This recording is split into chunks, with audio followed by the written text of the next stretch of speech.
Let's talk about some of the infected in 28 years later, because I think it offers such an entertaining perspective on how we have seen this sort of mutation outbreak of sorts, if you want to call it. I think it's very more complicated as we go down these decades that the outbreak has happened. And I talked about it before that Alex Garland wanted to sort of see what happens to the infected once they're out there and they have to sort of survive. This virus wants to keep going. So of course it finds a way for the infected, the host, whatever you want to call it. And I don't think we're talking about like parasites or anything here like that, right? So I don't think those are the right terms to use, but the virus in itself finds ways to thrive, right? And so what Alex Garland talks about is how would these like infected continue to live if they have to be fed at certain times or for a certain duration. One of the characters here, the infected, we learn about is the alpha, and as far as Ralph Fiennes' character of Ian Kelson knows, he's seen this alpha be out here for about 3 years, so there's something that's working for the alpha here in order to survive. And we do learn that there are other ways that other infected that aren't part of a pack, like maybe the alpha has a pack, right, and it hunts with it and everybody gets fed through it, right, and they sort of worship the alpha because that is the strong one. Well, some of the characters that can't be in a pack, Alex Garland says they have to find other ways to survive, and so those are the characters that we have as the Slow-Lows, one of the first ones that we're introduced to in this film. And the Slow-Lows are very slow. They stay on the ground, crawling, almost slugging through like this sort of like bug of sorts, right? And they are very much so not able to run, right? Like the other ones, they can get up and they can sort of move a little bit faster, almost like a power walk, but they can't go freakishly fast like we see the other infected do. They mostly stay to the ground and they're down there eating on leftovers of what's left, whether it's bugs or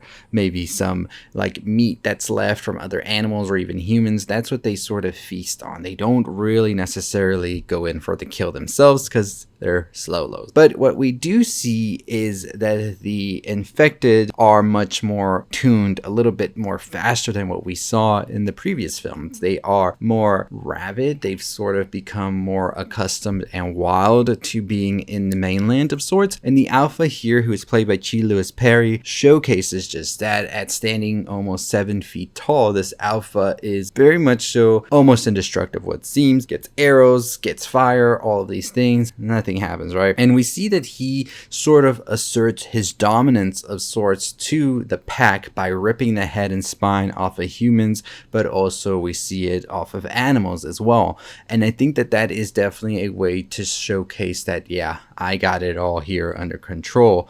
So I think that what's definitely interesting here is that we see that the alpha is also a little bit more calculated with things and is able to reason of sorts. He doesn't sort of jump into things without seeing what exactly is going to be the outcome. We see this when he is first stalking Jamie as well as Spike, and he's just standing there and showcases that he has an understanding of what they're doing, going to do, and he holds the rest of the group at bay until he gives the go-ahead, like go and get. And then also at night when he is sort of almost, I would say, spying on Jamie and Spike and sees how they're able to cross through the causeway back into the village, the island, he sees this, and then that's when he goes ahead and goes after both of them. And he is showcasing this sort of way of having critical thinking of sorts that maybe the pack doesn't have either. Of course, you also do have the infected as well that we've seen before, and that they are just like infected. Those are the only main infected we see throughout, and I'm curious if there's going to be other variants of sorts that are going to be coming out later on.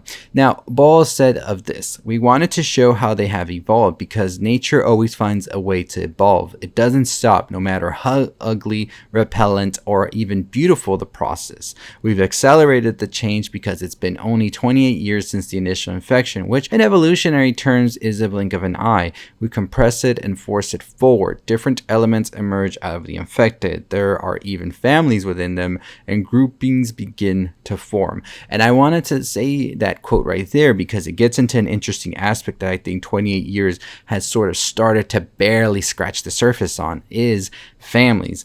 Because in this world, we finally see that an infected is pregnant and gives birth. And I was wondering if this person maybe got infected while they were already pregnant, and thus they carried the pregnancy through that, or if they got pregnant during this whole like infection process. Like, were they not pregnant, were infected, and then they got pregnant by another infected, which in this like movie, it seems that the infected pregnant woman's child is the alpha's child. And I think that that is showcasing a sort of want for this like new, what you would call them, humans or whatever you want to call them, species, trying to sort of like go forth and try to make a whole new like world of sorts.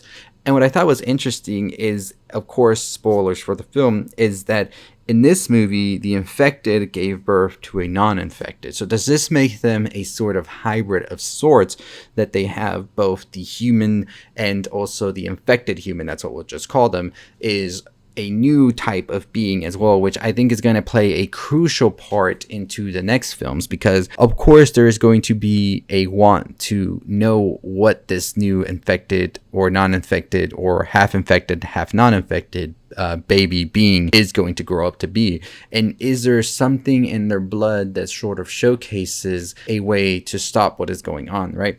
For now, we know that Britain and all of the islands and all that are quarantined. So I'm curious how that information even gets out. It is in this letter that Spike wrote.